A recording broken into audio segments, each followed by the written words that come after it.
Oke, Assalamualaikum warahmatullahi wabarakatuh. Saya Andi Nur Atika dan Nurul Rahmatika Wijaya akan menjelaskan subbab 1.7. Untuk subbab untuk 171 hingga 176 akan dijelaskan oleh saya, kemudian selanjutnya akan dijelaskan oleh teman saya. Sebelumnya mohon maaf karena suasana tidak begitu kondusif. Yang pertama, status potensi panas bumi saat ini di dunia. Menurut statistik GEA, lebih dari 160 pembangkit listrik tenaga panas bumi telah ditambahkan di seluruh dunia sejak tahun 2005. Dengan catatan ini menunjukkan bahwa 4 gigawatt telah ditambahkan ke jaringan listrik di seluruh dunia. Selain pencapaian ini, 21 pembangkit listrik baru dengan total kapasitas terpasang 6.400 megawatt telah ditugaskan pada tahun 2014 dan diikat ke jaringan listrik di Turki, Kenya, Indonesia, dan Filipina. Kapasitas terpasang pembangkit listrik tenaga panas bumi ini dapat dilihat di tabel ini 1.7. Sedangkan 12 negara teratas dengan jumlah kapasitas pembangkit listrik panas bumi terbesar di dunia disajikan di sini. Ini gambar 1.24. Jadi kita bisa lihat pada tahun 1995 masih hanya 6.832 megawatt yang terpasang, sedangkan yang masih bisa digunakan itu 38.035 gigawatt per jam. Lalu meningkat naik sekitar 1.100 megawatt, kemudian naik lagi sekitar 1.000 megawatt, kurang lebih 1.000 megawatt, dan ketika 2010 meningkat 2.000 megawatt kurang lebih. Nah, pada tahun 2020 sekarang ini sudah meningkat menjadi 21.443 megawatt. Nah, sedangkan 12 negara teratas dengan jumlah kapasitas pembangkit listrik panas bumi terbesar di dunia ini diduduki oleh USA, Amerika, kemudian Filipina, dan ternyata Indonesia ketiga. Memang karena kita banyak menggunakan energi panas bumi. Kemudian Meksiko, New Zealand, Italia, Iceland, Kenya, Jepang, Turki, Costa Rica, dan El Salvador. Industri panas bumi global diperkirakan akan mencapai antara 14,5 dan 17,6 gigawatt pada tahun 2020 ya. Jadi tahun ini itu diprediksi akan mencapai sebesar 14,5 dan 17,6 gigawatt berdasarkan pertumbuhan tahunan sebesar 3,6%. Jadi hanya 6,5% dari total potensi energi panas bumi global yang telah digunakan karena kendala teknis dan finansial. Bank Dunia memperkirakan bahwa lebih dari 40 negara, jadi Bank Dunia itu memperkirakan lebih dari 40 negara dapat memenuhi permintaan listrik mereka dari sumber daya panas bumi jika memang demikian dimanfaatkan dengan benar. Untuk mencapai pencapaian ini, Bank Dunia telah mengerahkan lebih dari 235 juta US dollar untuk investasi dalam energi panas bumi secara global. Total kapasitas terpasang pembangkit listrik tenaga panas bumi di beberapa negara terbukti meningkat pada tahun 2014. Turki meningkatkan kapasitasnya sebesar 107 megawatt, Kenya meningkatkan kapasitasnya sebesar 358 megawatt, Indonesia meningkatkan kapasitas tenaga panas bumi sekitar 5%, dan Filipina meningkatkan kapasitas panas bumi menjadi 1,9 gigawatt dengan menambahkan 49,9 megawatt. Sedangkan Amerika Serikat dan Jepang juga menambahkan 2 megawatt ke kapasitas panas bumi yang ada di negara mereka. Jadi energi panas bumi telah dimanfaatkan selama lebih dari 1 abad. Sebagian besar untuk pembangkit listrik dan aplikasi penggunaan langsung. Manfaat ekonomi. Uh, jadi manfaat teknis, ekonomi, dan lingkungan dari energi panas bumi ini dimanfaatkan lebih dari 1 abad. Jadi kan energi panas bumi ini sudah dimanfaatkan lebih dari 1 abad dan sebagian besar untuk pembangkit listrik dan aplikasi penggunaan langsung. Manfaat ekonomi, teknis, dan lingkungan dari penggunaan energi bumi ini dapat dilihat di tabel ini. Jadi distribusi teknologi energi terbarukan dari segi teknik, ekonomi, dan keuntungan energi panas bumi. Keuntungan tekniknya itu reliability improvement, jadi perbaikan sistem energi, reduce capacity, improve generation diversity. Ya. Jadi bisa dilihat di sini keuntungan ekonominya juga, keuntungan untuk lingkungan. Jadi ada 3 keuntungan dari segi teknis, ekonomi, dan lingkungan.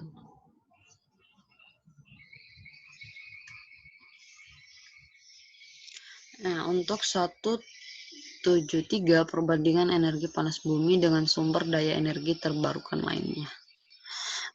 Sumber daya energi terbarukan termasuk sumber daya panas bumi yang memiliki potensi besar untuk pembangkitan listrik dan aplikasi lainnya. Beberapa indikator kerja utama yang digunakan itu ada di sini.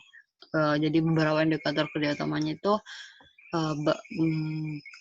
ring kapasitasnya, efisiensi bahan bakar, emisi CO2, emisi SO2, NO2, kapasitas pemasangan, produksi energi dalam satuan terawatt ya ini, terawatt per jam, instalasi cost per kilowatt, energi cost, faktor kapital, O&M, payback period. Jadi panas bumi, PV, wind, angin, small, mini, micro, hydro. Jadi ini dibanding comparison. Jadi kita bisa lihat nih, kalau geothermal ini jauh ya, lebih besar dari 30 kilowatt. Oh, ternyata windnya lebih besar. Ring kapasitasnya. Jadi kalau panas bumi lebih besar dari 30 kilowatt. Kalau PV itu hanya 1 sampai 20 kilowatt, sedangkan angin ini 0,2 sampai 3 megawatt. Dia bermain megawatt. Sedangkan small, mini, micro, hydro, sedangkan tenaga hydro itu kalau smallnya aja itu 100 kilowatt sampai 100 megawatt. Kemudian mikro 25 kilowatt sampai 1 megawatt. Sedangkan efisiensinya geothermal 10 sampai 17, PV 8 sampai 35%. Oh, ternyata menggunakan tenaga hidro lebih efisien.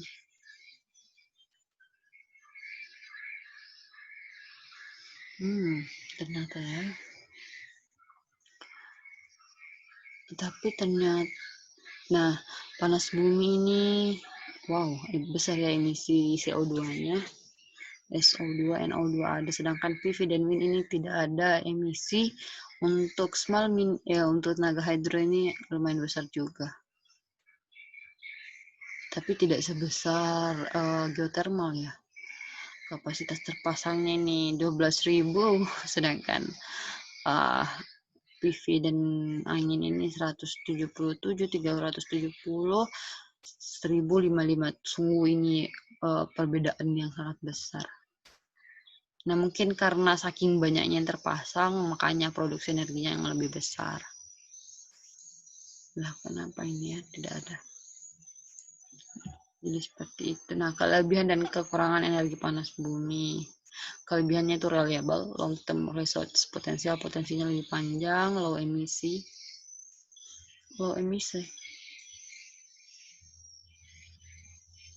Low operating and maintenance cost, biaya operasi dan perbaikan yang lebih murah, lebih tahan lama. high availability, cost effective and significant cost saving, modularity and diversity of use. Mohon maaf tadi gangguan ada noise. Reduce dependency on fossil fuels. Maaf. Jadi ini kelebihannya dan ini kekurangannya.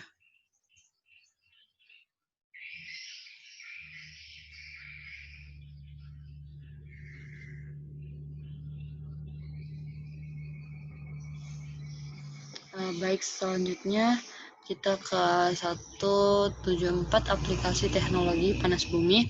Pembangkit listrik tenaga panas bumi itu memanfaatkan sumber daya panas bumi dari bagian dalam bumi untuk menghasilkan uap untuk pembangkit listrik dan air panas untuk aplikasi penggunaan langsung. Berbeda dengan pembangkit listrik konvensional yang operasinya berbasis bahan bakar fosil seperti batu bara, minyak bumi, serpih minyak, bitumen, gas, dan alam gambut. Pembangkit listrik tenaga panas bumi memanfaatkan sumber energi terbarukan. Panas alami dari magma cair ini memanaskan air yang terkumpul di reservoir panas bumi hingga menjadi fluida superheat. Sumur produksi dibor untuk membawa fluida superheat ke permukaan bumi dan akan digunakan untuk sejumlah aplikasi. Nah, fluida sumber panas ini diubah menjadi uap dengan bantuan teknologi penjernih reaktor kristalisasi yang juga menghilangkan banyak limbah padat dari fluida super panas. Jadi uap dapat digunakan untuk memutar bilah turbin untuk pembangkitan listrik. Jadi yang digunakan itu uap panasnya, bukan si panasnya uap panas yang dihasilkan dari panas bumi ini. Setelah steam digunakan untuk pembangkit listrik, steam akan melewati kondensor yang akan mengubahnya kembali menjadi fluida. Mineral dalam fluida akan diambil kembali sebelum disuntikkan kembali ke reservoir panas bumi di mana ia dipanaskan kembali dan dikirim ke permukaan bumi melalui sumur produksi. Efisiensi teknologi panas bumi untuk pembangkit listrik antara 10 sampai 17% lebih rendah dari efisiensi pembangkit listrik konvensional. Mesin bolak-balik diesel memiliki efisiensi 36 sampai 43%, mesin bolak-balik gas 28 sampai 42%, turbin gas 21 sampai 40%, dan turbin mikro 25 sampai 30%. Nilai efisiensi pembangkit listrik tenaga panas bumi yang paling rendah jika dibandingkan dengan pembangkit listrik konvensional disebabkan oleh suhu uap yang rendah kan, cuma 200 derajat Celcius. Aplikasi utama energi panas bumi seperti pembangkit listrik, penggunaan langsung, dan pompa panas bergantung pada suhu fluida dan uap panas bumi. Kategori suhu utama adalah sebagai berikut. Sumber daya panas bumi, suhu tingginya itu sekitar 200 sampai 350 derajat Celcius. Sumber daya panas bumi, suhu rendah hingga sedang itu di bawah 200 derajat Celcius dan panas tanah itu 10 sampai 20 derajat Celcius. Energi panas bumi memainkan peran penting di negara-negara di mana sumber daya alam ini dimanfaatkan sepenuhnya. Misalnya lebih dari 15% listrik berasal dari pembangkit listrik tenaga panas bumi di El Salvador, 50% di Islandia, 21% di Filipina, 6% di Kenya, 6% di Costa Rica, dan 15% di Nicaragua. Ini juga berlaku untuk aplikasi penggunaan langsung energi panas bumi di mana Cina sebesar 6.100 MW, Turki 2.800 MW per jam, Jepang itu 2.100 MW per jam, Islandia, India, Hungaria, Italia, dan Amerika Serikat itu ternyata lebih rendah ya dari Cina. Italia juga demikian, Amerika Serikat memimpin seluruh lebih rendah, maksud saya lebih besar ya, memimpin seluruh dunia dengan 80% kapasitas global.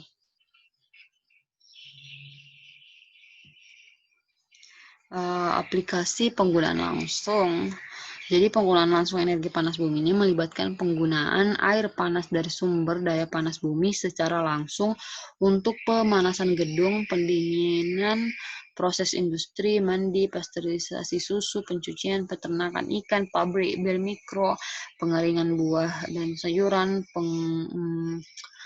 pengolahan pulp dan kertas, pengeringan kayu, rumah kaca, budidaya dan aplikasi lainnya. Jadi banyak ya ternyata. Aplikasi yang paling umum adalah aplikasi rumah tangga dan industri serta pembangkit listrik. Penempatan langsung panas bumi melibatkan sumber daya panas bumi bersuhu rendah dan tinggi. Kapasitas terpasang panas bumi saat ini di dunia adalah 73.549 megawatt dengan penggunaan langsung sebesar 53 terawatt per jam. Nah, pompa panas. Pompa panas bumi adalah teknologi energi terbarukan yang efisien dan memanfaatkan sifat energi panas bumi di bawah permukaan bumi untuk produksi sumber panas di musim dingin dan sumber pendingin di musim panas. Jadi, pompa panas bumi dapat mendukung kebutuhan pemanas dan pendingin ruang domestik dan industri. Di musim panas, air yang telah menyerap panas dari bangunan didinginkan saat bersirkulasi melalui sistem loop tertutup yang berisi evaporator dan kondensor.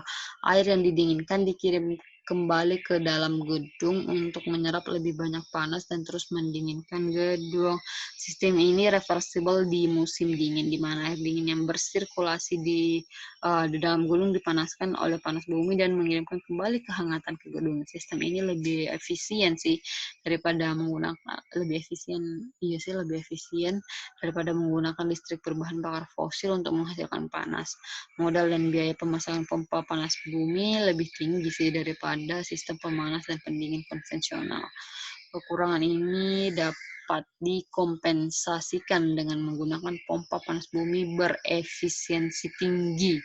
Tingkat pemasangannya diperkirakan antara 10.000 sampai 40.000 lah per tahun. Baiklah, selanjutnya untuk subbab selanjutnya akan dijelaskan oleh teman saya Nurul Rahmafika.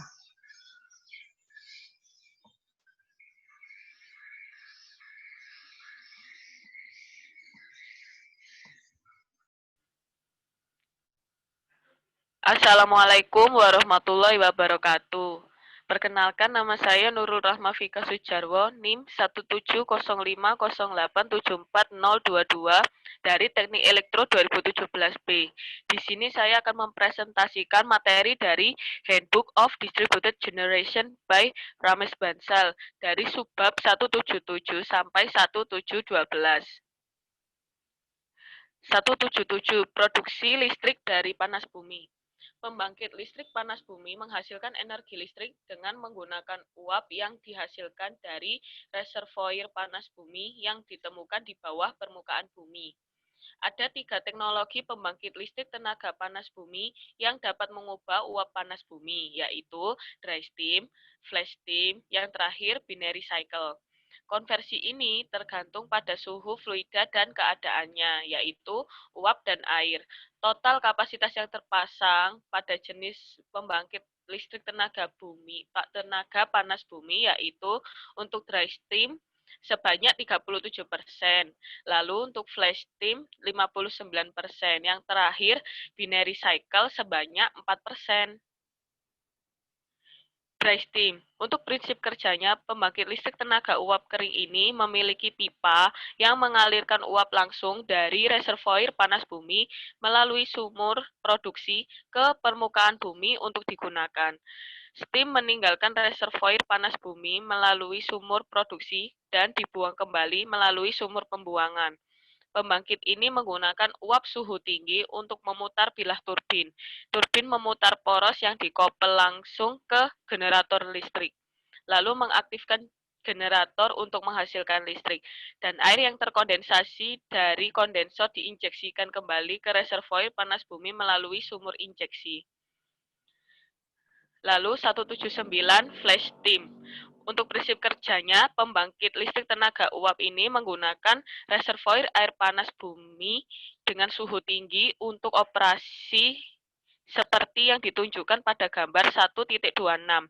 Air panas mengalir melalui sumur produksi dari reservoir panas bumi dengan tekanannya sendiri, dan tekanan ini menurun ketika mencapai permukaan bumi, menyebabkan sebagian kecil fluida berubah menjadi uap. Campuran uap dan aliran fluida yang sangat panas ke dalam separator kepala basah di mana uap dipisahkan dari air. Uap tersebut kemudian dapat digunakan untuk memutar bilah turbin dan menghasilkan listrik. Jika ada fluida panas bumi yang tidak melintas di bejana pemisah kepala sumur, maka dapat di-flash lagi di bejana kedua yang disebut kristalisasi tekanan standar untuk mengekstraksi lebih banyak energi. Fluida yang tidak dialirkan ke steam dan air yang terkondensasi dari kondensor diinjeksikan kembali ke reservoir panas bumi melalui sumur injeksi untuk digunakan kembali. Lalu 17.10 binary cycle. Untuk prinsip kerjanya, cairan yang diekstraksi dari reservoir panas bumi mengalir dari sumur produksi dan jaringan pipa ke heat exchanger. Fluida panas bumi yang dipanaskan dan fluida sekunder yang memiliki titik didih lebih rendah melewati heat exchanger di mana fluida sekunder diuapkan atau dilempar menjadi steam. Uap tersebut kemudian digunakan untuk memutar bilah turbin seperti yang ditunjukkan pada gambar 1.27. Fluida yang terkondensasi dari sistem didaur ulang kembali ke penukar panas di mana ia diubah menjadi uap untuk pengoperasian turbin lebih lanjut. Fluida panas bumi yang telah didinginkan tersebut akan diinjeksikan kembali ke dalam reservoir panas bumi untuk digunakan kembali setelah melalui proses pendinginan. Berdasarkan konfigurasi loop tertutup pembangkit listrik siklus biner, tidak ada emisi polutan gas rumah kaca ke atmosfer kecuali uap air dan beberapa limbah padat pekat. Lalu selanjutnya, tingkat emisi dari berbagai jenis pembangkit listrik tenaga panas bumi. Pembangkit listrik tenaga panas bumi menggunakan sistem scrubber untuk menghilangkan jejak emisi gas rumah kaca dari uap panas bumi dan air panas sebelum disuntikkan kembali ke dalam lubang bor. Polutan dari teknologi panas bumi tidak dilepaskan ke atmosfer. Namun demikian, besarnya emisi karbon dioksida dari pembangkit listrik tenaga panas bumi berada di kisaran 13 sampai 130 gram per kWh-nya. Sedangkan emisi karbon dioksida dari pembangkit konvensional sekitar 1042 gram per kWh. Untuk batu bara 906 gram per kWh. Untuk minyak 453 gram per kWh. Besarnya emisi SO2 dari pembangkit listrik tenaga panas bumi setara dengan 3% dari pembangkit listrik tenaga batu bara. Pembangkit listrik tenaga panas bumi tidak mengeluarkan nitrogen oksida, dan hal ini bertentangan dengan pembangkit listrik konvensional yang berbasis bahan bakar fosil yang menghasilkan polutan berbahaya dalam jumlah besar. Pengurangan emisi gas rumah kaca telah membuat beberapa negara memanfaatkan teknologi panas bumi untuk pembangkit listrik di peta global sehubungan dengan polusi atmosfer. Lalu, yang terakhir, tantangan teknologi panas bumi. Tidak tersedianya tenaga terampil yang dapat menangani operasi dan pemeliharaan pembangkit listrik tenaga panas bumi di seluruh dunia, menimbulkan tantangan serius dalam penerapan energi panas bumi. Selain itu, banyak insentif dari lembaga keuangan dan lembaga pemerintah untuk pengembangan teknologi energi terbarukan yang telah berkurang akhir-akhir ini. Oleh karena itu, energi panas bumi dapat digambarkan sebagai energi berkelanjutan yang memiliki manfaat lebih teknis, ekonomis, dan lingkungan daripada sumber energi konvensional. Manfaat ini telah meningkatkan minat masyarakat untuk memanfaatkan energi panas untuk pembangkit listrik panas bumi. Energi panas bumi memiliki keunggulan komersial dibanding pembangkit listrik konvensional karena fluktuasi harga minyak mentah dan keluaran tenaga listrik yang konstan jika dibandingkan dengan variabel sumber energi terbarukan seperti matahari dan angin. Mengingat banyak manfaat dan aplikasi energi panas bumi dan kebijakan terkait, energi panas bumi dapat memainkan peran penting dalam sistem pasokan energi banyak negara. Sekian presentasi saya, kurang lebihnya mohon maaf. Wassalamualaikum warahmatullahi wabarakatuh.